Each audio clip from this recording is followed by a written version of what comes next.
Welcome to Radhika's kitchen. இன்றைக்கி ரொம்ப சூப்பரான கருவேப்பிலை பொடி எப்படி செய்கிறதுன்னு பார்க்கலாம் வாங்க. அதுக்கு தேவையான பொருட்கள் 100 ml நல்லெண்ணெய், ஒரு எலுமிச்சைப்பழ சைஸில் புளி, உப்பு தேவையான அளவு, சீரகம் 3 ஸ்பூன், 5 கட்டு கருவேப்பிலை, 25 பல்லு பூண்டு, 20 காய்ந்த மிளகாய், 100 கிராம் கடலப்பருப்பு, 100 கிராம் துவரம்பருப்பு, 100 கிராம் உளுந்து, 100 கிராம் வேர்க்கடலை.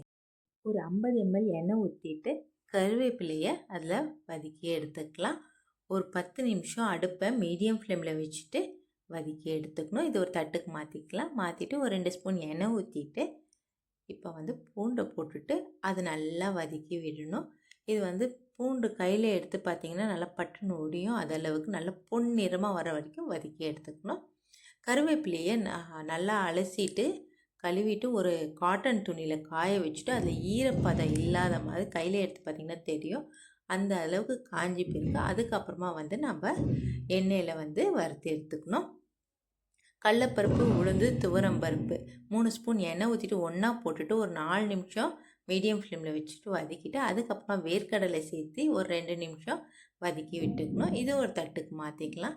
இப்போ ஒரு 2 ஸ்பூன் எண்ணெய் ஊற்றிட்டு சீரகம் 3 ஸ்பூன் போட்டுட்டு அதையும் ஒரு 2-3 நிமிஷம் வதக்கிட்டு அதுலேயே காய்ந்த மிளகாய் சேர்த்துட்டு அது ஒரு 2 நிமிஷம் வதக்கி விட்டுக்கலாம். காய்ந்த மிளகாய் கொஞ்சம் லைட்டாக கலர் சேஞ்ச் ஆகும். அது வரைக்கும் வதக்கி விட்டுட்டு இப்போ புளி சேர்த்திக்கலாம்.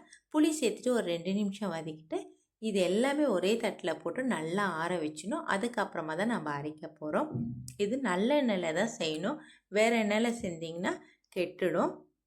அதனால் நல்லெண்ணெயிலேயே எல்லாமே வதக்கி எடுத்து வச்சுக்கோங்க. அப்போ தான் நிறைய நாள் நம்ம வச்சு சாப்பிட முடியும். பாருங்கள், சூப்பராக ரெடி ஆகிடுச்சு. இப்போ இதை ஆறி பிறகு உப்பு, இதை அரைக்கிறப்பையோ உப்பு சேர்த்து அரைச்சிக்கணும். அப்போ தான் நம்ம நிறைய நாளுக்கு இருக்கும். இப்போ இதை நைஸாக அரைச்சி எடுத்துகிட்டு வந்துடலாம். இது தோசை, இட்லி, சாதத்துக்கு கூட செம்ம சூப்பராக இருக்கும். கண்டிப்பாக நீங்களும் ட்ரை பண்ணி பாருங்கள், உங்களுக்கும் பிடிக்கும். அரைச்சி நல்லா நைஸாக இப்போ இது ஒரு தட்டில் போட்டுட்டு நல்லா ஆற வச்சுட்டு ஒரு ஈரம் இல்லாத பாக்ஸில் ஸ்டோர் பண்ணி வச்சுக்கிட்டிங்கன்னா வருஷ கணக்கில் ஒன்றும் ஆகாது. அவ்வளோதாங்க, நம்மளோட சூப்பரான கருவேப்பிலை பொடி ரெடி ஆகிடுச்சு. நீங்களும் ட்ரை பண்ணி பாருங்கள், உங்களுக்கும் பிடிக்கும். லைக் பண்ணுங்கள், ஷேர் பண்ணுங்கள், சப்ஸ்கிரைப் பண்ணுங்கள், மறக்காமல் பெல் பட்டனை கிளிக் பண்ணுங்கள். நன்றி, வணக்கம்.